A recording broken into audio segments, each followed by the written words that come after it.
from attending so many lectures? Are your heads exploding with information? Yeah. So my name is Inga Saffron, and I'm the architecture critic at the Philadelphia Inquirer. And I know you've been going to a lot of lectures by investigative reporters. And what I do is a bit different. But in a way, there's certain similarities.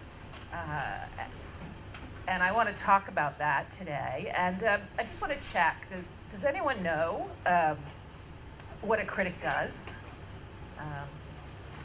Yeah?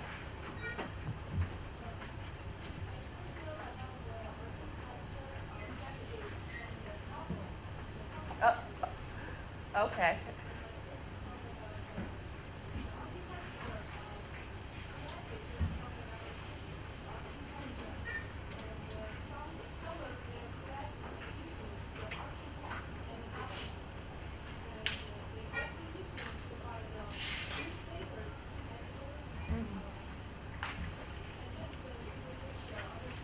No, that's good. It's funny. Someone mentioned that book yesterday, The Fountainhead, by a pretty famous and controversial American writer, Ayn Rand. That book makes me very uncomfortable because the critic in that book is portrayed as being very manipulative and not very honest, and a little bit pedantic and full of himself. So, but at least you understand that there's this whole field where people are writing about buildings and cities and the interplay between the people who live and work in these places and the things.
Oh, now can you hear me a little better? Yeah, okay.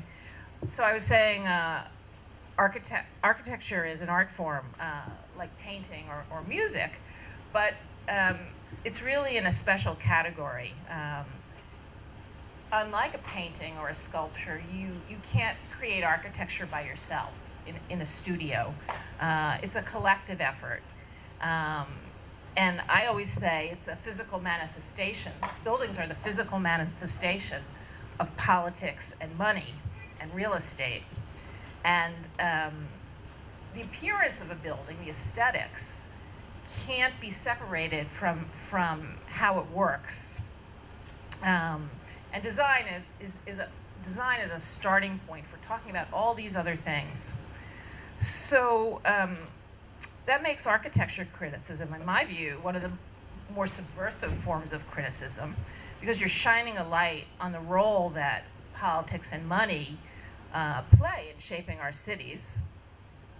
And that discussion is essential to the functioning of a democracy. So, of course, to provide that information, a critic has to be thorough and accurate and honest as any reporter. That's why I don't like the fountainhead very much. There are people who think that a critic just sits down at a computer and spouts opinions off the top of her head. My editors would like to think that that's the case, that I don't have to do any reporting. But I wish it was so easy. The very first person to call herself an architecture critic was a woman named Ada Louise Huxtable. She worked for the New York Times. I think she started in the early 1970s, maybe in the 1960s. And she used to get very frustrated by the idea that architecture critics didn't do reporting. And she has this very, very famous quote that I really love. And she says that people think that critics are, quote, blessed with sudden flashes of insight, like some saintly vision.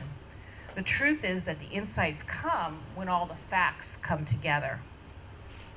So for me, the way I work is gathering information through interviews, through personal experience of going to the site, looking at buildings, and doing formal research on the history of an architect or on the history of a place. You've probably all heard the expression that opinion is cheap, and I would like to amend that. Opinion without facts is cheap. Opinion based on reporting is invaluable. To be honest, I don't really love the word critic in my title. To some ears, critic automatically implies being critical or negative, rather than being discursive or insightful. And some of the best criticism simply helps us understand a work of art and how it reflects our cultural values. What I do really is what I call point of view journalism. So often you will read a news story and you'll think, okay, I read that news story, but what does it mean? I don't really understand. And I think the great thing about point of view journalism is that it helps readers make sense of the world. It's an organizing tool.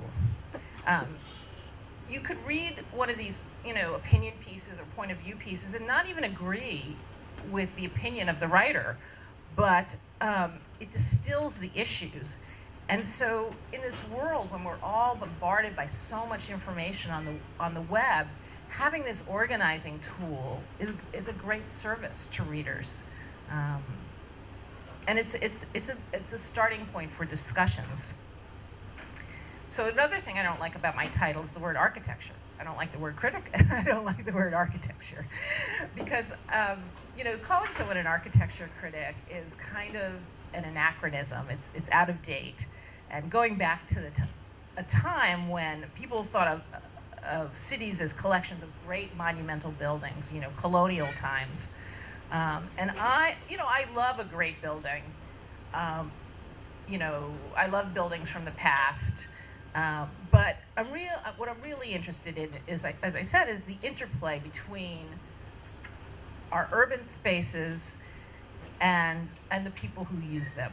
Because ultimately, cities are for people, right? It's places where we can do our work, where we can live comfortably. That's what we all want, and to have this, greatest form of civilization. So in the last few months, some of the things I've written about, which are not, traditionally thought of as architecture, I've written about public parks. I've written about bike lanes, which are very popular in the US right now and in Europe. I've written about education policy in Philadelphia. And I've written about several new building designs. And because I write so broadly, I like to, the title I'm coming to like is City Critic. I feel this is much more descriptive of what I do. And my work assumes, the foundation of my work is that the public has a right to be involved in discussing how these spaces are designed.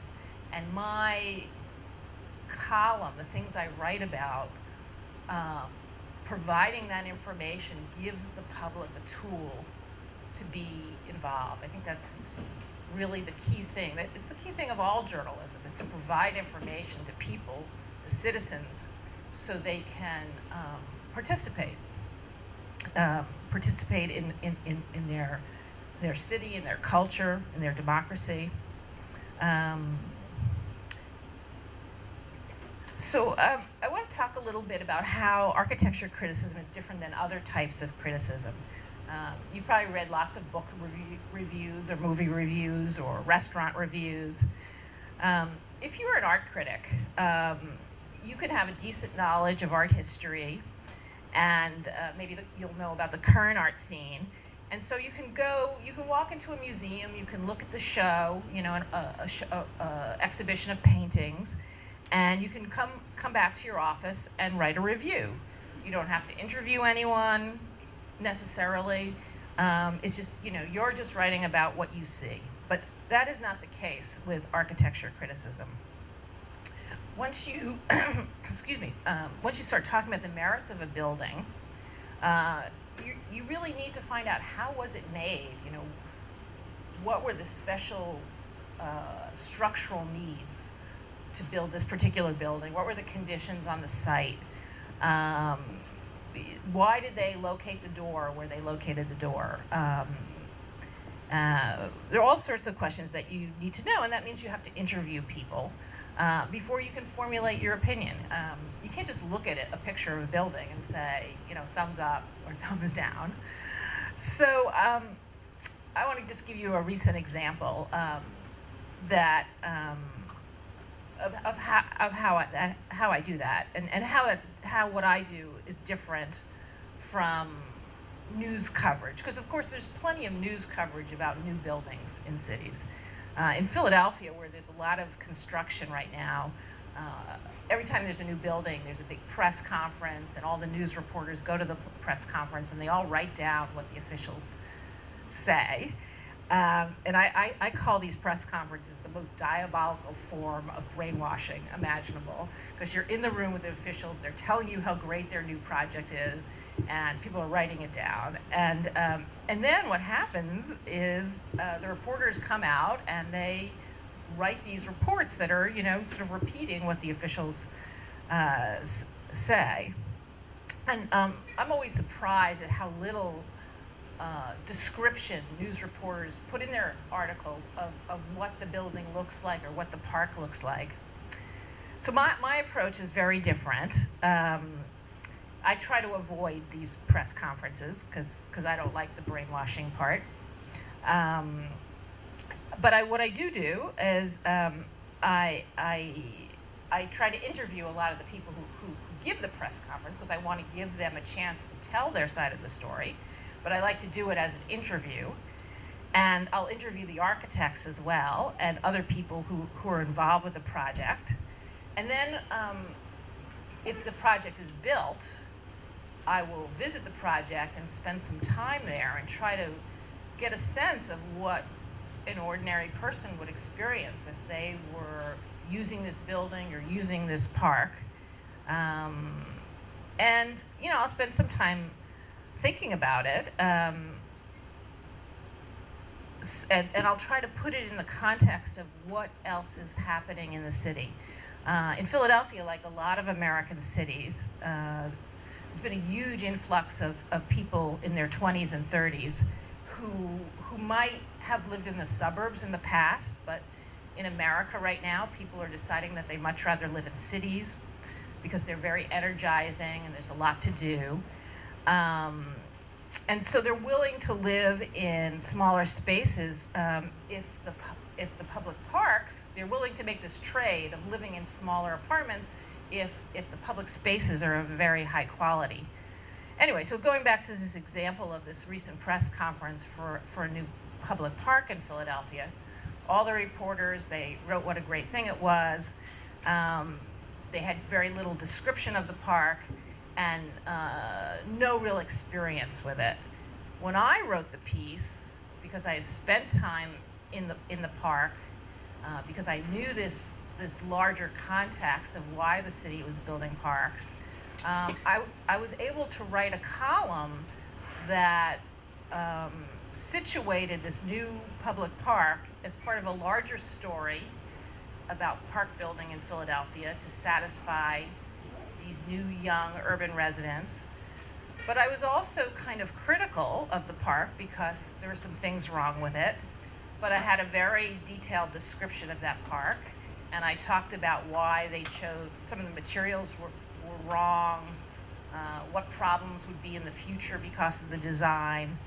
And that was all information that was not in the news story. And I think it was a added value, a service to the readers.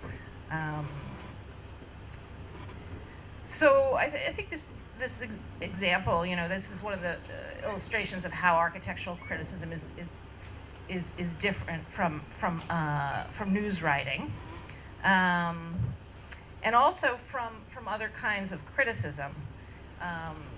As I mentioned, book reviews and movie reviews and restaurant reviews are a kind of consumer reporting. Ultimately, no matter how well written they are, a book review tells you whether a book is worth buying, or a food critic tells you whether you should spend your money at a trendy restaurant. But architecture criticism isn't telling you about whether to buy something or not buy it. So the question is, why does it matter? And I think it matters because you can't avoid architecture.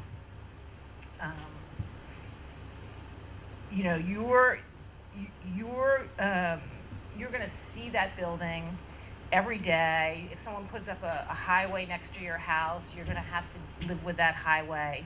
You can't escape architecture.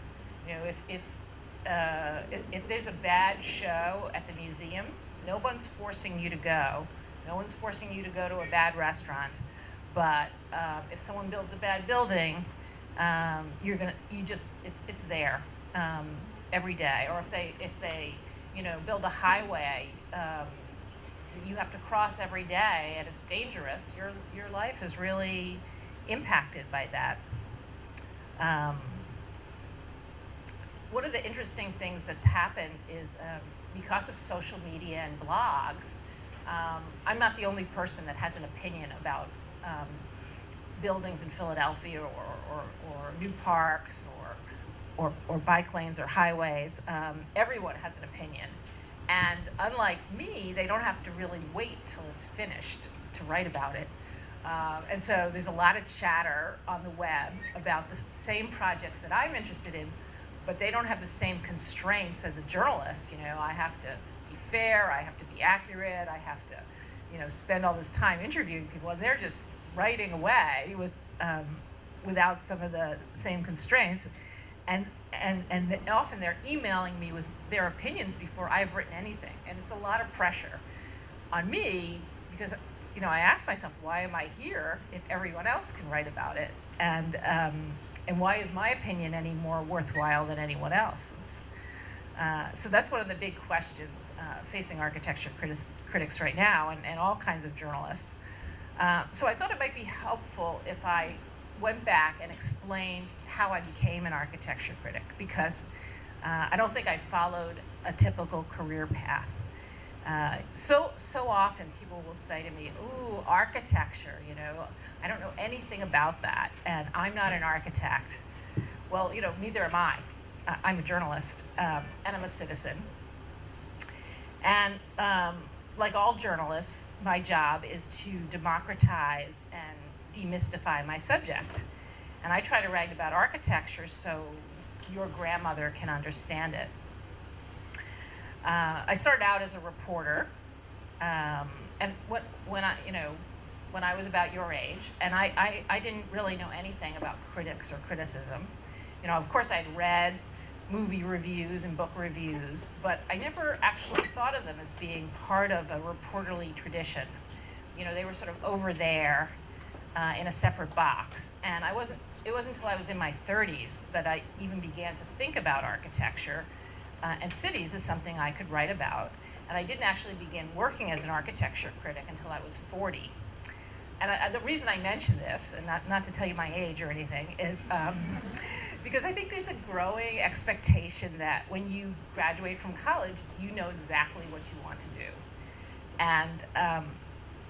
and what your career path should be. And I didn't. It took me a really long time to figure this out. And I consider myself a case study in late blooming. And in fact, I still feel like I'm just getting warmed up at this. But despite coming to this very late, I feel like everything I did before I figured out what I really wanted to do was invaluable experience and essential preparation for this job. And I wouldn't be the critic I am today without years of nuts and bolts reporting experience covering small city governments and foreign affairs. So I started out when I wanted to be a reporter. I had these very grand dreams of being a foreign correspondent. I had this very romantic, Hemingway-esque idea of jetting around the world and covering wars and bearing witness to important events. And well, I thought, okay, sure, if no one's going to make me a foreign correspondent as soon as I graduate from school, well, then it'll be okay if I'm an important political reporter in a big city. But not surprisingly, my first job out of college did not involve any glamorous globe-trotting, and I didn't get to be an important political reporter. Instead, I had to write about solid waste. My first job was for a small daily newspaper in the suburbs of New Jersey, and I was assigned to cover a bunch of really small towns. This used to be the bread and butter of American newspapers. They would send you into the suburbs, these little towns, villages practically, of like 5,000 people or 10,000 people, and they would have all these layers of government. They would have, the school board, the planning commission, the zoning board, and they always had this sewer authority. And I had to cover all these meetings. I had to write about the sewage plant, whether it was working or not. And I had to write about planning and zoning. But I told myself, well, this is good training. This is what you have to do as a young reporter. And in fact, I learned a lot about how government works by covering small towns. One place in particular was actually a small city in New Jersey that had once been a very beautiful, beautiful city of big Victorian houses and stone buildings, and it had a very beautiful, flourishing downtown with a big department stores and movie theaters and a train station. And it was a very compact little city, Plainfield, New Jersey. You could walk from one end to the other. It was one of these cities that makes you think of like a children's storybook. It had one of everything. But like so many American cities, it had taken a beating during the 60s and 70s. There was a period in America when we were tearing down everything. We called it urban renewal. I noticed there's an urban renewal authority here in Hong Kong. In America, the urban renewal authorities, they thought, oh, these old buildings, they're so terrible. Let's tear them all down. And they really destroyed a lot of beautiful cities. Detroit is probably most famous. And this city of Plainfield also, that it's part of its downtown, had been completely leveled. When I arrived, which was the 80s already, 20 years later, the big empty lots in the middle of Plainfield, and I couldn't understand, why does this beautiful city have all this vacant land in the very center of town when there should be buildings there? And it was because officials thought, oh, we'll get this urban renewal money from the federal government, we'll tear down all the old stuff, and then some big corporation will build a big tower with offices and create jobs, and everything will be perfect. But it never happened. It was kind of a fantasy. And so they were left with this terrible, destroyed downtown. And it left a very big impression on me. it made me think, it looked like there had been a war, and this city had been destroyed in a war, when in fact it had been destroyed by the government. So this was done to so many cities in America. There was a very famous book by a woman writer named Jane Jacobs about it. This book had a tremendous influence on me. It was called The Life and Death of Great American Cities. And she was really the first person to recognize that this urban renewal policy in America was doing more harm than good. And she did a tremendous amount of reporting in different cities to show that planners were actually ruining cities and destroying old neighborhoods full of quirky buildings and shops and small factories, and replacing them with these kind of soulless monoculture of sanitized look-alike housing towers. And so she went about this, just the same way I do my work. She interviewed people, she visited sites, and she wrote it with a very strong voice and a strong point of view.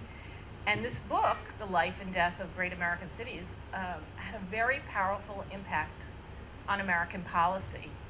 It convinced people that the urban renewal policies were really bad, and that they were destroying cities, and ultimately the government abandoned those policies, and urban planners began to think differently about cities. And that book probably came out in the mid-'60s, and people still talk about it today. That's how powerful and influential it was.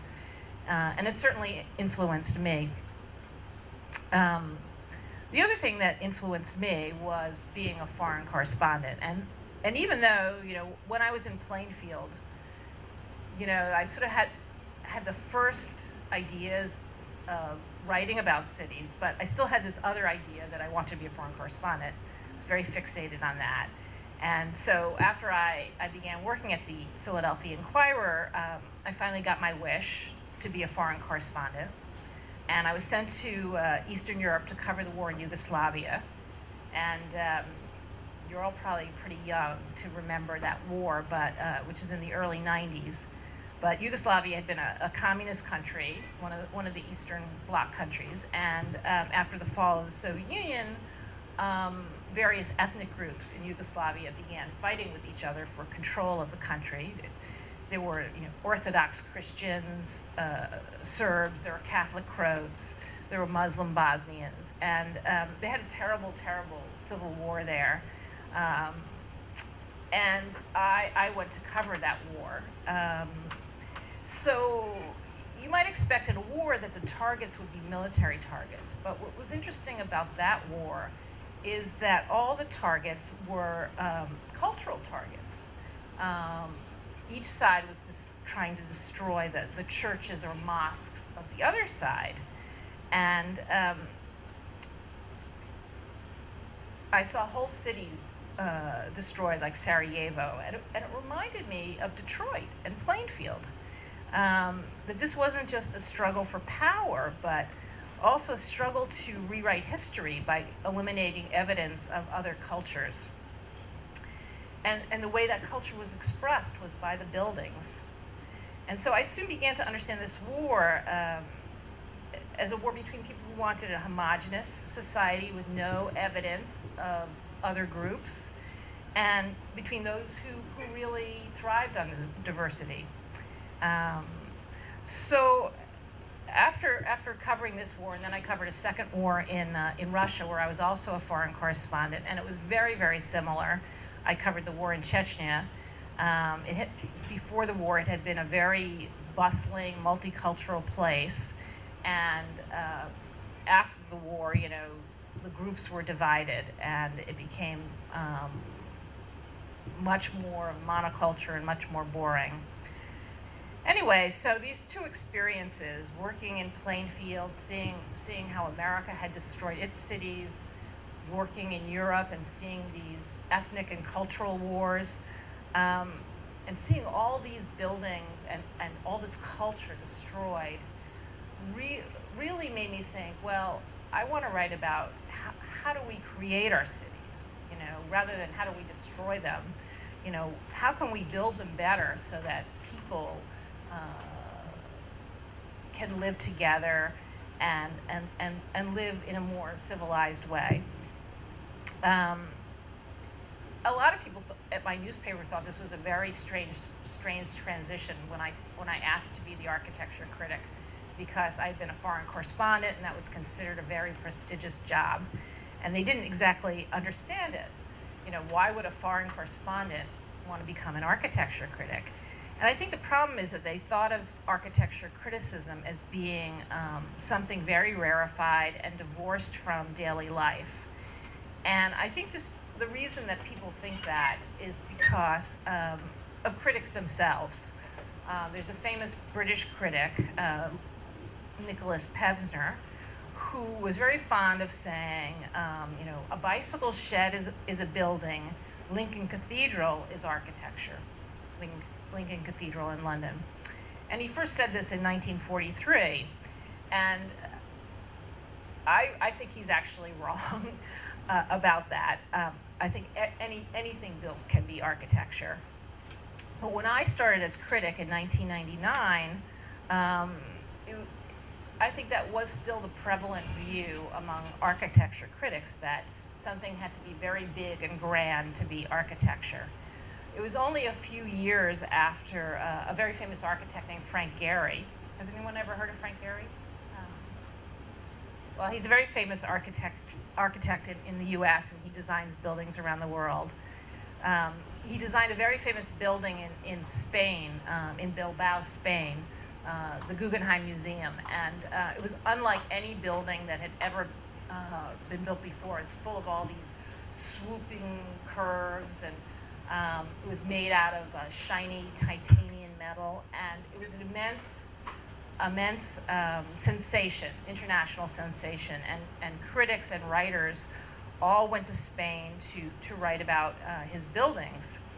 And I admire his buildings, but I knew that I didn't want to just write about these kind of celebrity buildings.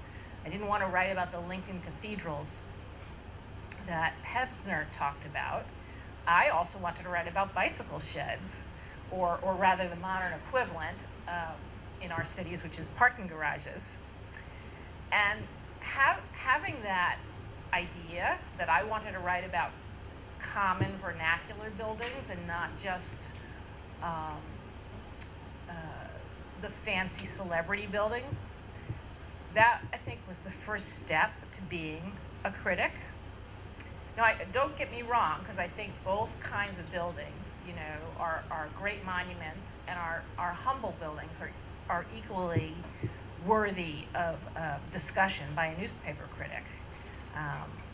But I would argue that you can't write about the monumental buildings of the world without covering these ordinary ones, these average architectural citizens.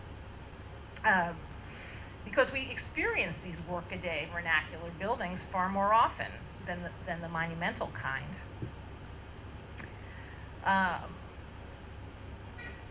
Frank Gehry's museum in Spain had a big impact on architectural journalism. It turned it into a kind of fashion writing, and it turned architecture critics into judges at beauty contests.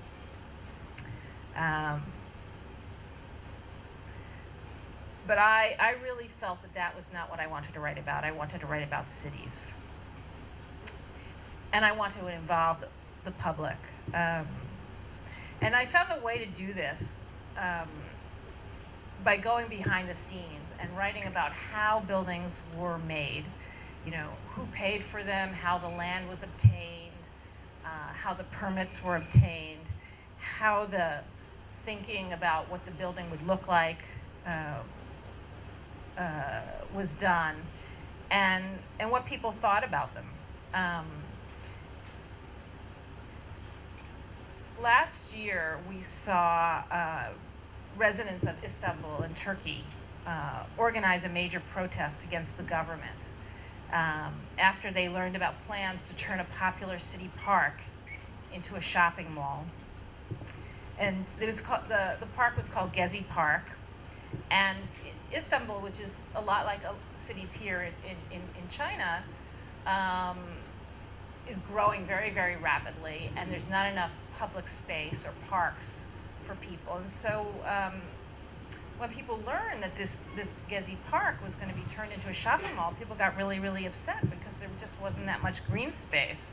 And they organized a big protest, and they were partially protesting the decision to get rid of this park, but they were also they also saw this park and the city's and the government's policies toward this park as symptomatic of other policies by the government that they didn't like. And so, you know, on one hand they were protesting the loss of a park, on the other hand they were protesting the government's policies. And, you know, I think it's really an interesting example of how architecture and cities are an expression of democracy.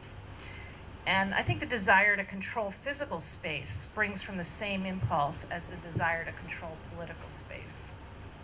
And that's why I said earlier that I think architecture criticism is the most subversive form of criticism, because you really are writing about politics every time you write about how a building is made. We can see some of those same issues reflected here in Hong Kong. When I was thinking about this talk, I was worried, you know, how could I describe what I do in Philadelphia, which is so much smaller than Hong Kong. You know, how could I, you know, find some common ground between what's happening here and what's happening in Philadelphia? But when I was walking around on Sunday and saw the protesters in Central, and I saw all these Filipino domestic workers in Central, I realized that Hong Kong faces the same kinds of design issues as Philadelphia, only on a different scale.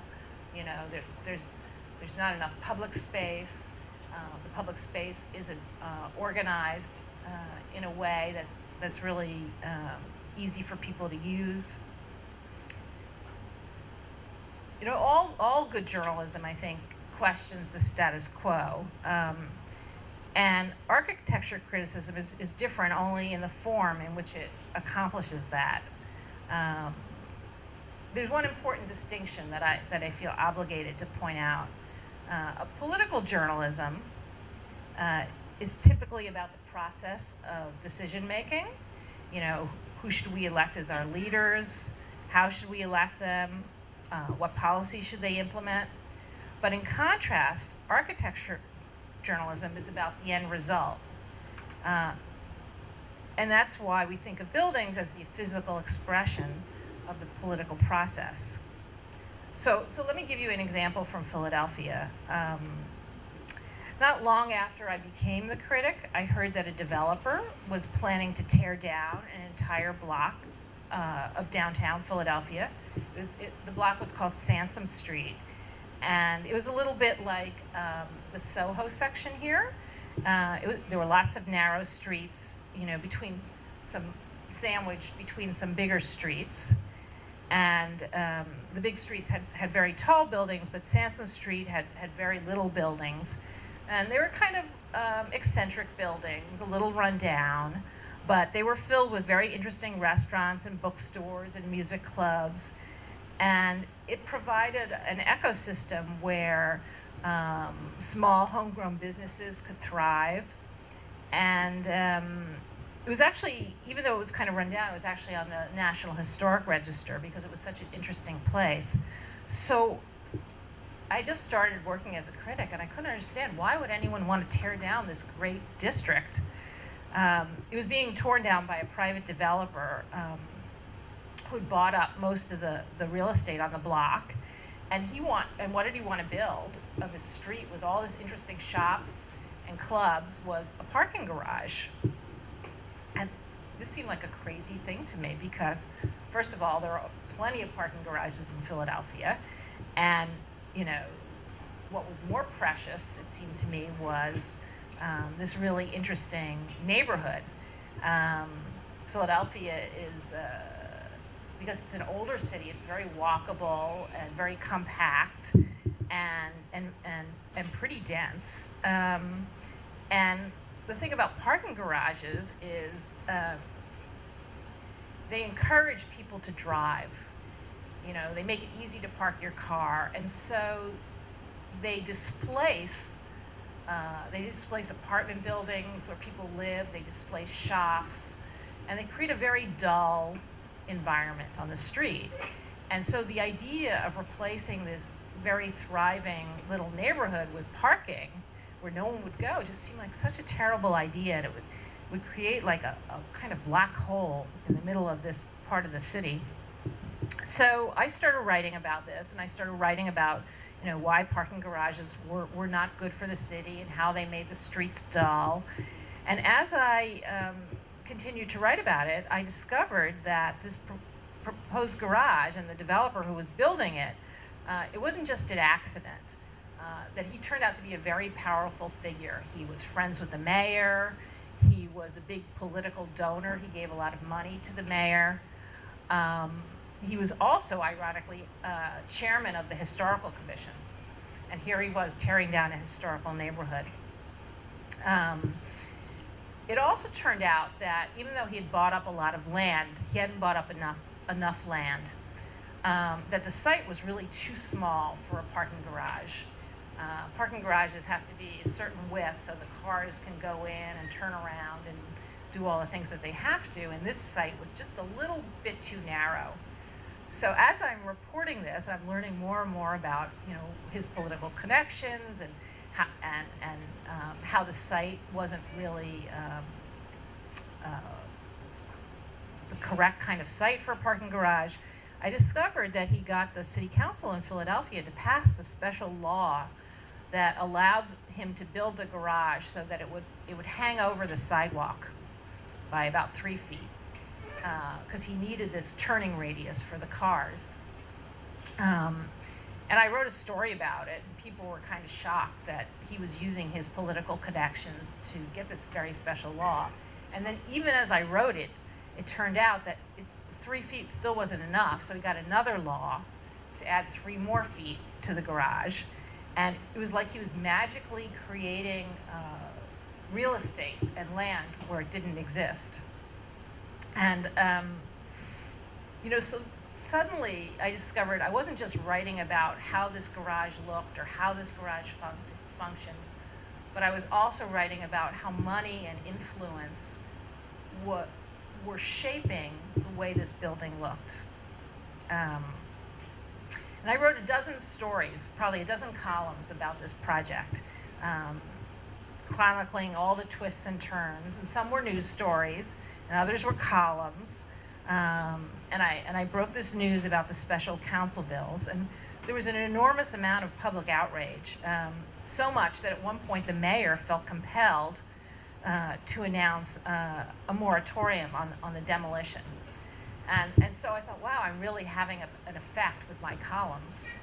But, you know, politics is it's really hard to battle very entrenched politics. So I wish I could tell you that there was a happy ending to this story and that this neighborhood was not destroyed and everything worked out, but ultimately the developer did demolish the neighborhood. And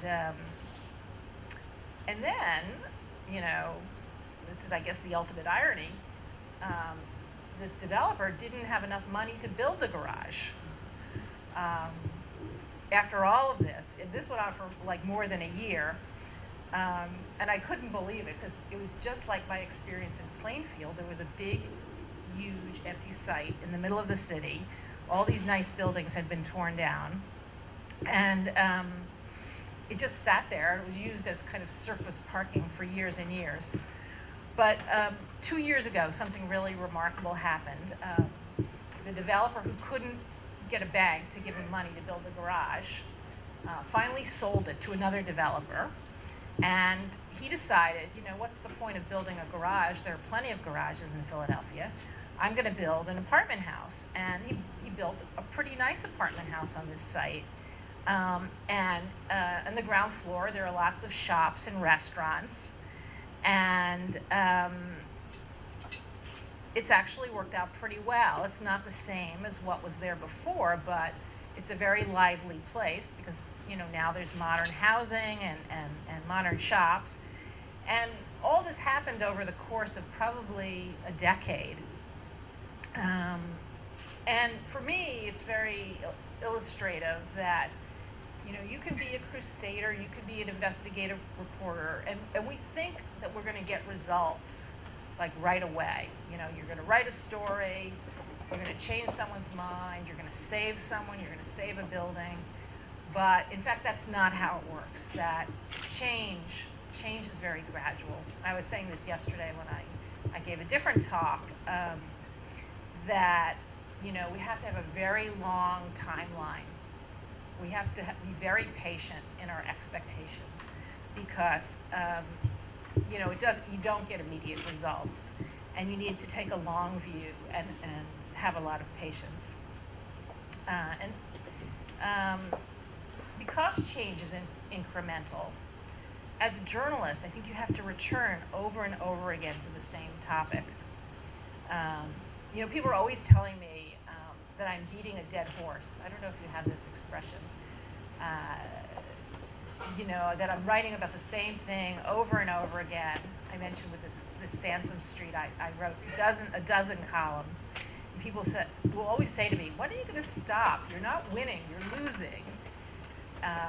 Will you stop beating this dead horse? And I always say, I'm going to keep beating the dead horse because winning and losing isn't the point. The point is to get people to think about the issue and to start a conversation.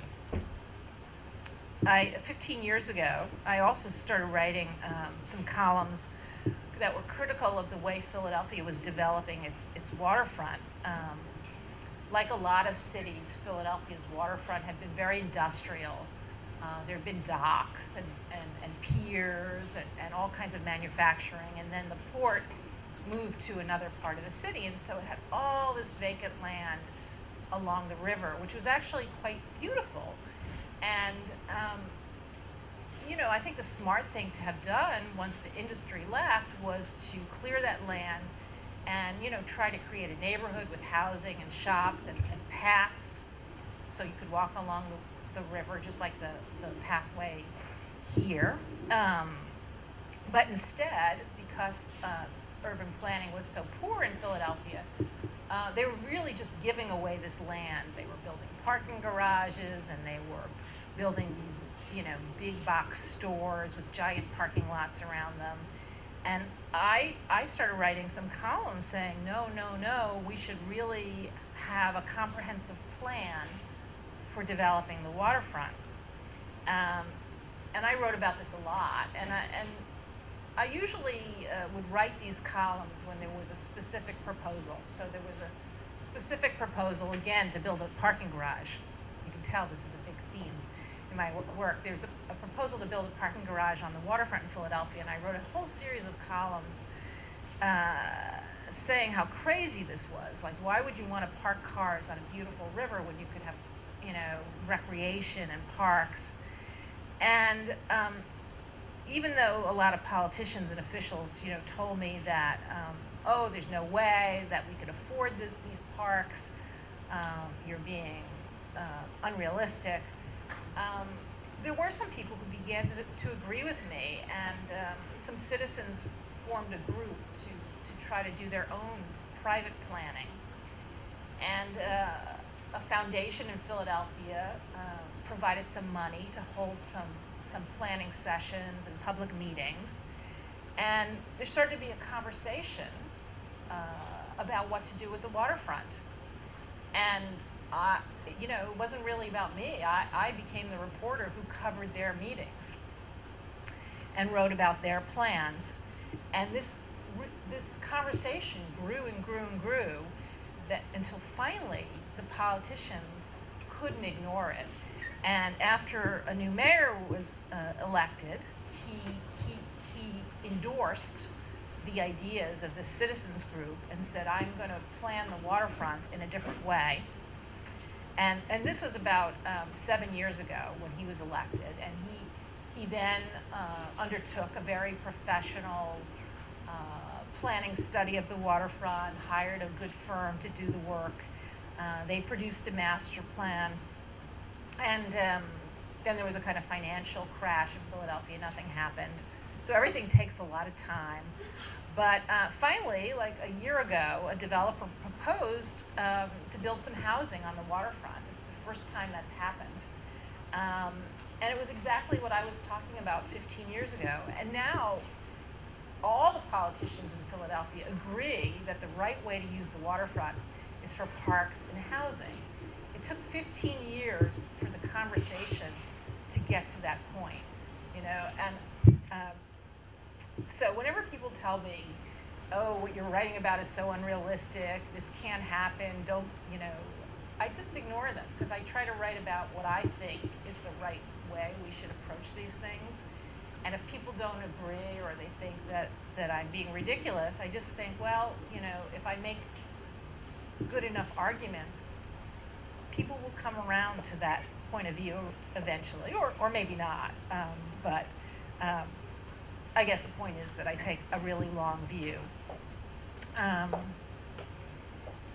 And, you know, and I try to talk about what other cities are doing, you know, so when they say to me, I'm being unrealistic, I say, you know, look at New York, or look at London, or look at Hong Kong, and you can see that other cities manage to do these things. You know, I mentioned earlier that I try to write in a very simple way, you know, as so your grandmother can understand me. I think that's really, really crucial. I think specialty writers and critics, we have to be translators. You know, I talk to architects all the time, and I understand their language, but when I write, I translate their language to our language, because if you don't do that, you can't communicate people. So you have to find the language that ordinary citizens can understand and that they can use to make their own arguments.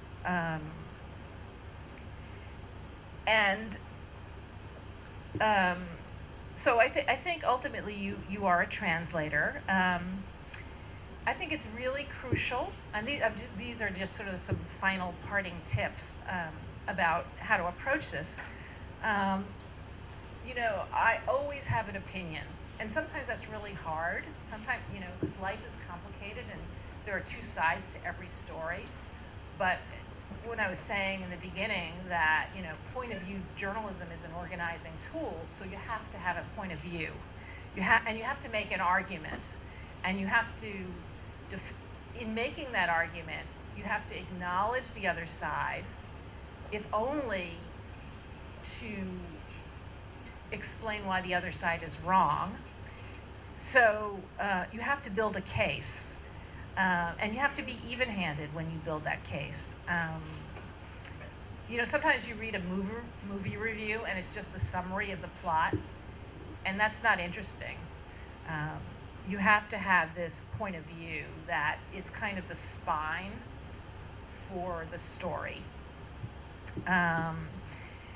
And when you do have a point of view, and when you do make an argument, you know that people are going to be mad at you, especially if you're writing about politics and money and real estate, because if you are very critical, you might hold up the project, just as I held up this project about the parking garage. So people are going to be really mad at you because you're costing them money. And, you know, you're just going to have to accept that people are mad at you. I guess the last thing I wanted to say is, even though it is so often about politics and money, it's also about design, and how things look, and how buildings make you feel. And you need to describe those buildings, and you need to describe space, and you need to just be very visual in your writing.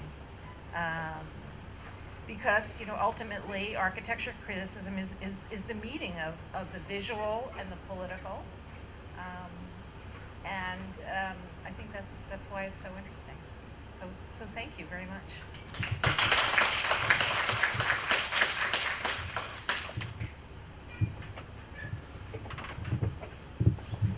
Any questions? Thank you. Yes. Yes, absolutely. Thank you so much for giving me the privilege to ask a question. I have two questions, actually. Thank you. First of all, I'm one of your followers on Twitter, and I've discovered that you have posted several photos of Hong Kong buildings, like Liverpool Building and HSBC Building. Thank you for your appreciation. But my question is, if you have a Hong Kong version of changing skyline, so what advice would you give to Hong Kong? And this is the first question. And the second is, as a girl, my dream when I was little is being a foreign correspondent, because I really appreciate the courage and determination foreign correspondent, a female, have to be a correspondent. So could you share more details, more experience as foreign correspondent in Europe, in Soviet, in Russia, so on and so forth? Thank you so much. Thank you. Those are two really big questions. So let me see if I can answer them. So I have been thinking a lot about Hong Kong because I have to say I've never been to a city like Hong Kong before. I actually grew up in New York, and I thought New York, wow, that's the biggest, best city in the world, but and most dynamic and energetic city in the world. And then I come to Hong Kong, and there's so much energy here. It's just incredible. And what really sort of blew my mind about Hong Kong also is that in a way it doesn't follow the rules about good urban planning. It breaks the rules terribly. When I went to Central and I saw how those highways cut off those towers and how hard it is to cross the street and how many sky bridges there were and how many interior malls, those are all things that are, no-nos for urban planning. And yet, even though all those rules are broken, because it is such a dynamic city, it doesn't really matter. It's kind of wonderful anyway. So I feel like I haven't been here long enough to give a lot of great advice about what Hong Kong should do. I do have the sense that there's a tremendous amount of housing construction, and there's still not enough housing for everybody. But I went out to, I think you call it the Western District, past Soho to the west, and where the high rises are very close together, and I sensed that there wasn't enough public space, that there's too much of a focus on just building these giant buildings and not building enough public places where people can gather and relax and exercise. And, I'm assuming that people live in very small apartments, and people need an escape valve from that. They need to have wonderful public spaces that are green and are relaxing and lets them rejuvenate themselves. And I do have the sense that there's not enough emphasis on public space here, and too much emphasis on roads. If you saw my Twitter or Facebook, somewhere I wrote, one of the interesting things about the Occupy protests is they've cut off these roads, and I know people are very angry about that, but what that says to me is if this city can function with a closed road, that means there are too many roads. And one of the interesting trends in America and in some parts of Europe is we're demolishing roads. We also have too many roads. And we've discovered we can live without so many roads, and that we could use that space for people. We can make parks out of it. We can make bicycle paths. That, we give too much to the car. We should give more to the people. And so, I don't want to presume to know too much about what Hong Kong needs, but those were two things that struck me, that there's too many roads, not enough parks, and maybe you can make an exchange between those two things. And then your second question about being a woman as a foreign correspondent, and certainly when I started out as a foreign correspondent, there weren't that many women. There are many more now. And you know, sometimes I think it helps to not know what you can't do. And I never thought, oh, I'm a woman, I can't be a foreign correspondent. I just did it. And even when people were mean to me or told me I couldn't do it, I just did it. And I worked in a lot of countries where women weren't treated very well. But you know, because I you know, I was a journalist, they had to deal with me. You know, I was very fortunate in most cases to be a foreign correspondent who had an official newspaper behind me, and that was very, very helpful.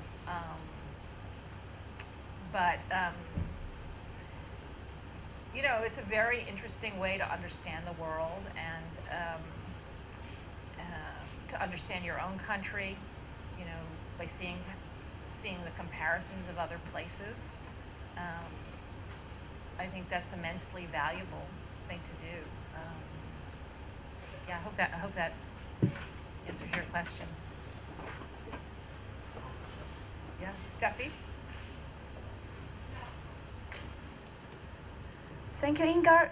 So first of all, I want to extend my gratitude to you because I felt very touched and moved when I heard about the transition of your career path. Because this year I quitted my job of being a broadcaster in my former city, which my parents think it was a very stable job for me. And now I start a new life in a new city with a new major. I changed my major to be a journalist now.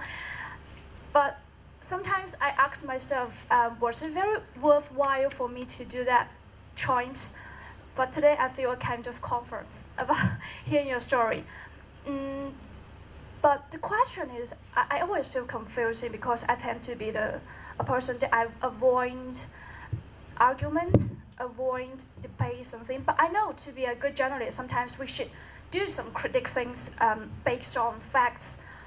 I always admire that person who has strong voice, have strong opinion. But I know I have to change my value, my sense. So can you give me some advice how to do that? Yep. Well, thank you. You know, I'm not saying everyone should be a critic or everyone should write opinion journalism, because there's absolutely a need for pure reporting. You know, just providing the facts and letting you know, people interpret them themselves. I call that the first line of reporting, and that's absolutely essential. So. I don't think it's absolutely necessary to have a point of view, but I do think to make sense of a very complex world, you need to have a certain set of values. And in fact, every time we decide what's news, we're making a value judgment. So whether we acknowledge it or not, we all come at things from a point of view.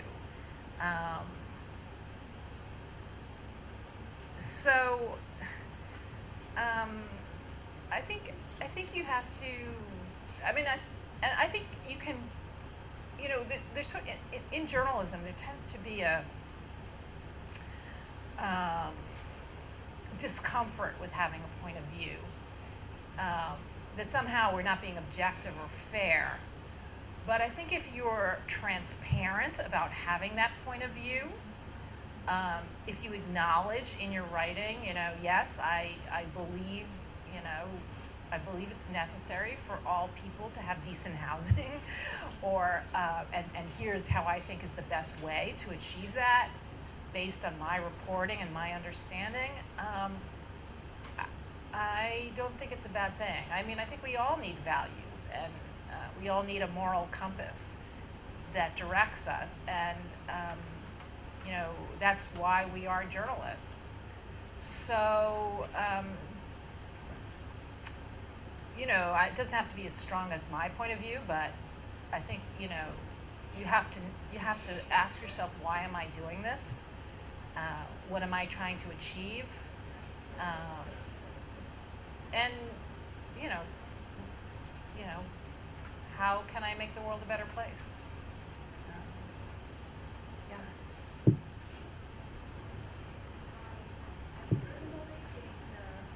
I personally think the architecture has a psychological impact on human beings. As some people said, just like the fountainhead implies that architecture may reflect human beings' will. Or some people may said some skyscrapers in the city just give people some pressing influence. So I want some explanations from a more professional angle about the relation between the architecture and the psychology. Thanks. Thank you. Yeah, I do. I agree completely that architecture has this very subtle effect on our mood. Maybe I can give you one example, one concrete example. So, in the 19th century, before there were cars, and most people walked, buildings were designed so facing the sidewalk. There were windows, there were doors, they were spaced close together because people were walking and the buildings couldn't be a mile apart. After cars became more prevalent in our city, after the invention of cars, and you could drive to buildings, the design at the level of the street changed for many buildings. Suddenly, you didn't have a door because you could drive your car into the building. And so you would drive in and park your car inside the building and go up the escalator. You didn't need a door on the street. Maybe you didn't need windows. And so, but you did need this parking garage. And so the bottom of the building, the part on the sidewalk, would just be a blank wall. And if you get enough buildings with blank walls along a street, you have a big, big, high wall. And even though a lot of people do drive, a lot of people still walk. And think about your experience of walking down a street with a lot of blank walls, with no windows and no doors, and how that makes you feel. It's like walking in a prison. And sometimes it might even be scary. In America, where there's a lot more crime, if there are blank walls and you can't see around, you can't see other people because they're all driving and there's no one else walking, you feel very afraid and very unsafe and very oppressed. And so I think that's just one example of how design can affect your mood, your sense of comfort, your whole psychology. And this is something I write about a lot because in America, and I think increasingly in other places in Asia and Africa, as people get more affluent, as they have more cars, buildings are being designed to satisfy the car. And we have to fight back against that. I know I sound very anti-car, but the problem with cars is we're in those cars all by ourselves, right? And we're not interacting with other people, and that can have a tremendous psychological effect. And I think we have to really work hard to preserve a society where we can have individual interactions. This is, I very much see this interplay between, how we design our society and how we design our buildings. And that's why I talk a lot about public space, because we're all on our devices, right? We're all staring into these screens, but at the same time, we want to be with other people, and we want places where we can be with other people. And I think parks and squares and outdoor spaces are really crucial meeting grounds. Of course, you can go to a restaurant and you can meet with your friends, or a cafe, but you have to pay money to do that. Public space is really important because it's free. You know, it's a place where you can go no matter how poor you are or how rich you are, and where people of different classes interact. And that's why, I mean, for me, public space is like the number one issue right now, because we have to create a society where all kinds of people can mingle and be away from their devices. So those are just a couple of examples of, I think, the psychological impact of design decisions. Yeah, thanks.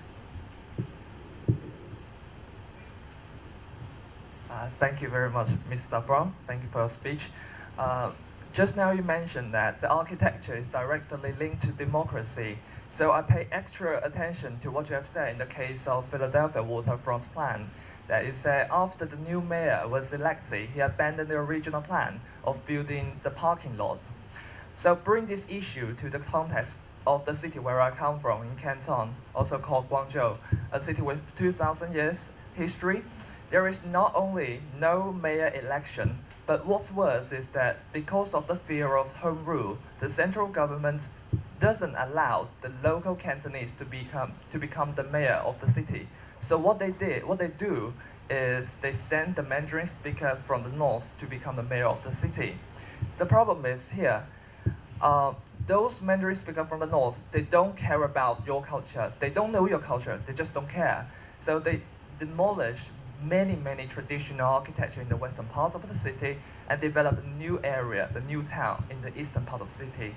And a lot of migrants come to the city and buy houses and raise above the housing price of the western parts as well. So my question is how to deal with the relationship of an aggressive development plan made by an aggressive mayor from the north and maintaining the traditional community of local Cantonese. Thank you. Wow, that is an incredible question, and so familiar to me in different forms. I mean, you're really talking about the political culture of China, which I'm not an expert on, but I've certainly heard things like this. I saw the very same thing that you've described in Yugoslavia, in Russia, you know, where one dominant culture wants to erase the memory of other cultures. Maybe it's not even the dominant culture, but some culture wants to erase the other. I see it in America as well. It is a huge problem. So, and it really, this is sort of, you know, one of the key points I was trying to make about being an architecture critic. Sometimes it's difficult to write about politics, you know. I don't know. I can't tell you, you know. I mean, you could write a political article saying, why can't we have direct elections in Guangzhou? You know, we should have an elected mayor, or we should have elected council. You could write those articles. Maybe it's not possible to write those articles. I don't really know. But my feeling is, if you can't write that, if you can't write a opinion piece saying we need direct elections, another way to discuss that is through architecture. You know, it might be more acceptable to write an article saying our historic old buildings are beautiful and have value, and we need to respect those. And that's a kind of political position that may be more acceptable in your culture than the more obvious thing of saying we need direct elections. I mean, I'm not an expert on what it's like to be a journalist in China, so I hope I'm not assuming too much. But I do think that architecture is a very politicized subject, but it's a way to go around the controls.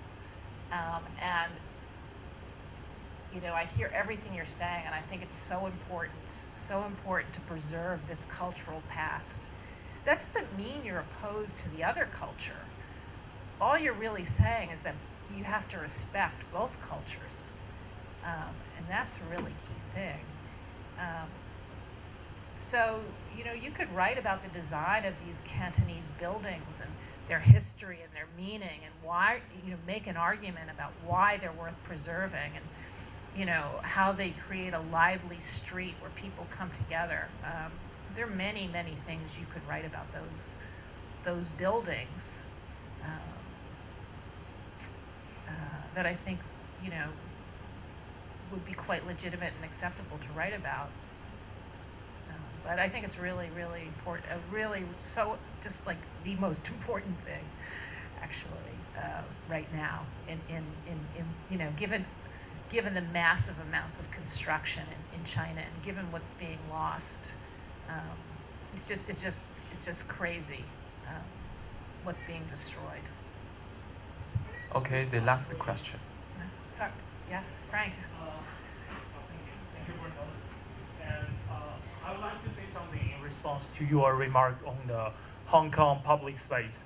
As far as I'm concerned, I think Hong Kong people they're really fully using of the Hong Kong space because Hong Kong is a really crowded place, and we have public parks everywhere, and people they feel free to go there and enjoy themselves. So that's my opinion. And well, here's my question. It's not. I think it's not much about architecture. There's a hit in China, in Chinese youth, that everyone want to be a tourist right now. So people say that I want to go somewhere else and find my soul, find my dream. But what I see is that they experience cities in a relatively simple way, like taking a selfie and post it onto this social network and see how much likes they gather. And I want to know your opinion about if there's some way that we can better experience the city. Like what you mentioned before, like you walk to the central and you experience with your eyes. And I usually like to experience the city when I take a bus, try to see what your public transportation is like. So is there any other methods that we can experience the city in a better way? Thank you. Well, I'm a big believer in walking, and the first thing I did when I arrived here, after I caught up on a little sleep, was I walked from here to Mong Kok, and then to the river.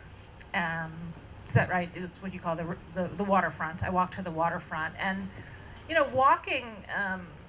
You're moving at a pretty slow pace where your eyes and your mind can absorb what you see.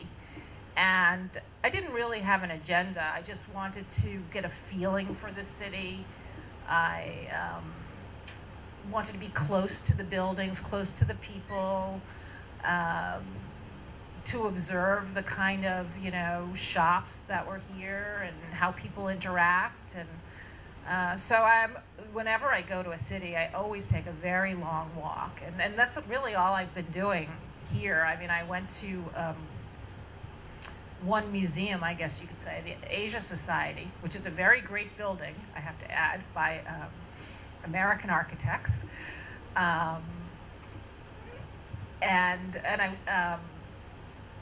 But mostly I'm just walking.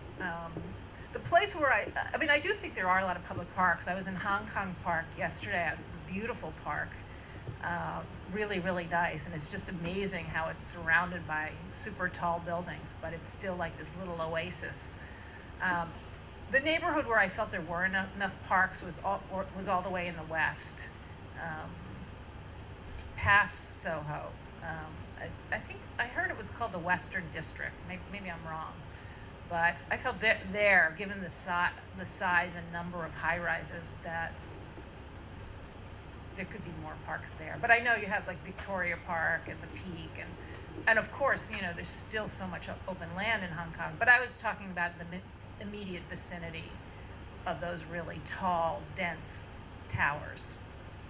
But yeah, I think when you're a tourist walking and trying to go to places that are not on the tourist map, are really important. And if you're lucky enough to live in a place, now with Airbnb, you can when you go abroad, you can rent an apartment, and it's often much cheaper than a hotel, and you can be in a neighborhood that's not like the official tourist neighborhood, and you know, when you live in a hotel, you have to eat in restaurants all the time. When you're renting an apartment, you know, you have to cook, right? Or you can cook some of your meals. So that means you go to the grocery store, you buy food, you interact with people in a different way that's more like living in a place. And I often try to do that so that I can sort of integrate myself, even for a couple of days, into the life of the city and try to get in the rhythms of the people in that city. And it takes you out of the tourist bubble, which is, I think, what you were talking about. Okay, let's thank Inga for her brilliant lecture. Oh, thank you very much. And Inga is gonna stay here for a while, so feel free to ask her questions or take a photo with her. Feel free.